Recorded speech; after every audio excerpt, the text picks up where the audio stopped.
Hi, Sandra here from Create in Spain, and today I wanted to do a little video on glues, glitter and gold. Not necessarily in that order. So you can see here I have some gift tags, and thanks to my friend Alison for the cut file that she made for me. And if you look at these very carefully, you can see there are bits of either glitter or three-dimensional glue. You can just about see it on the carrot there.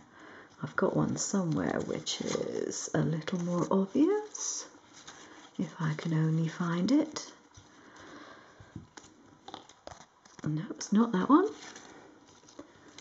I do have some more obvious ones somewhere.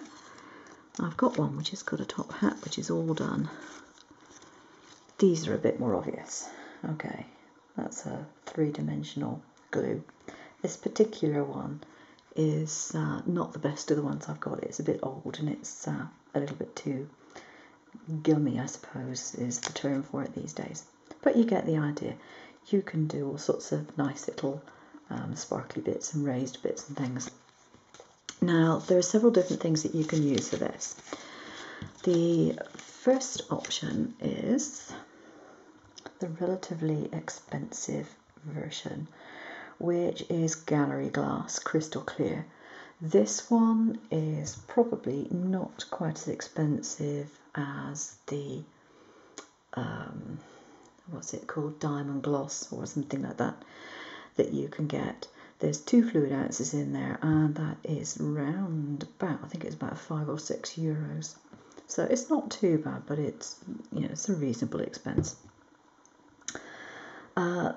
Another way of doing this is with things like these sort of, they're not pens particularly, but they're three-dimensional glues.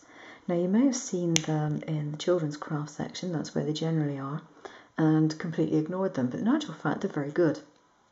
I bought a packet, I think it was either from Aldi or Lidl a couple of years ago, and I've added to the collection since. I've got various forms of them. This one, which is a very glittery one, for example, and I've even got aroma ones, I've even got glow-in-the-dark ones. This particular brand, Carioca, is very good, and I'll show you this one because it has a particularly, has a particularly nice point to it. Some of them don't have quite such a fine point. Obviously, if you've got glitter coming out of it, it needs to have a chunkier point. So that depends on the variety that you're actually getting. And even some that don't have glitter have still got a relatively chunky point. But those aroma ones had to have a really good nib on them. I'm really pleased with those. Now, this might look like it is white, and indeed this one is, I believe, an opaque white. I've actually stuck a label on it which says opaque white, because I have several white ones, and one is a sparkly white, this one's opaque. I have one, again, which looks like it's white, but it dries clear, i.e. it's very much like gallery glass. And so, therefore, I've actually marked them with what they are, because if I'm crafting in the evening, I certainly can't tell the difference between the whites. There's another alternative, and that would be to have some clear UPVA glue. Or was it? I can't remember the initials now. You know the stuff. PVA glue. Now what I've done is I've purchased, or got my husband to purchase more likely, on eBay a whole load of these tiny little bottles with, if you can see that, a relatively small nozzle. And these are actually pretty good for writing with, as long as you don't have something which is completely liquid and is going to fall out of it. I purchased them because I wanted a whole load for watercolour inks for my airbrush, but I have found another use for them as well, and that is to put in small amounts of PVA glue and to actually tint it with my watercolour inks. So for example, this one, although it looks an orangey colour, it's actually red when it dries. It's a red, clear red when it dries, which is excellent. Great for Rudolph's nose, for example. And so you can actually fill these bottles, and because they're small, you're not going to find them drying out before you finish using them. Most probably you'll have used them and refilled. Now, another thing that you can use to add gloss is something you've probably, if you're a lady, you've probably got in the house already, i.e. nail polish. It's a bit smelly, so I tend to use it with the window open, but it does just as good a job as anything else. And it works perfectly well on card and paper. Why not? What doesn't work as well, however, if I can undo this one, is the brush. Because if you want to do lettering, that's way too chunky. Now you have a couple of choices. You can, of course, demolish the brush and take it down to a couple of hairs. That would do the job, but only if you're good at brushwork.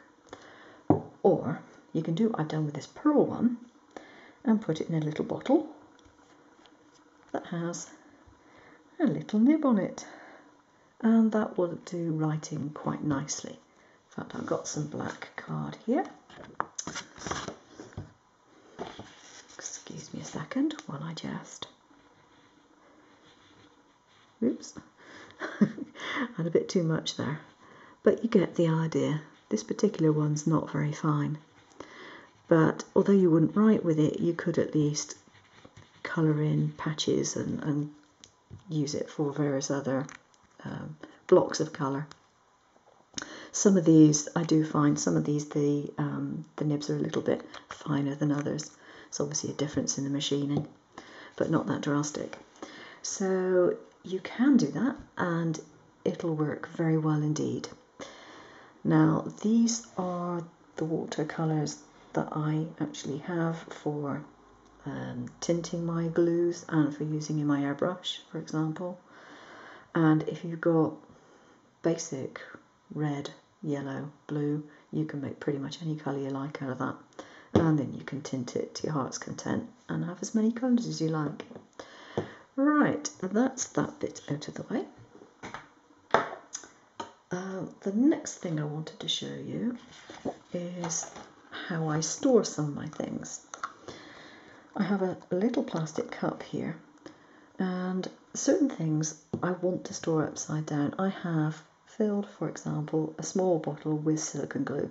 It's a very thick glue, it's quite gummy, and therefore when you tip it upside down it takes a while for it to get down to the nib and to be usable.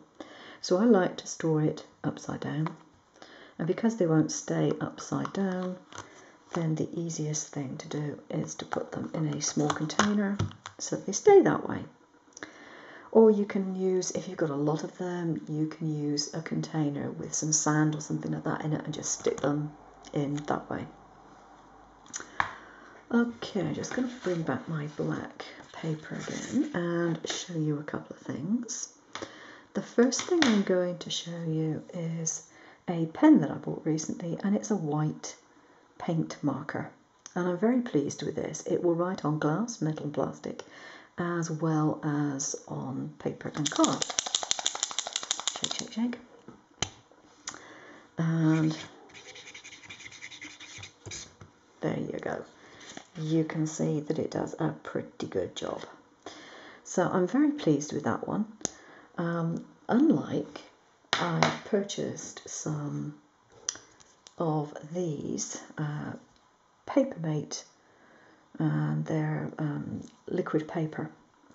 And I was thinking that it would be really great to use in the way of white stuff. And although I did obey the instructions and I did shake this thing like mad and so on and so forth and pump it, out of the 3 that came in the container, one of them does not work at all. Not one little bit. And I can't say I'm overly impressed with the other 2.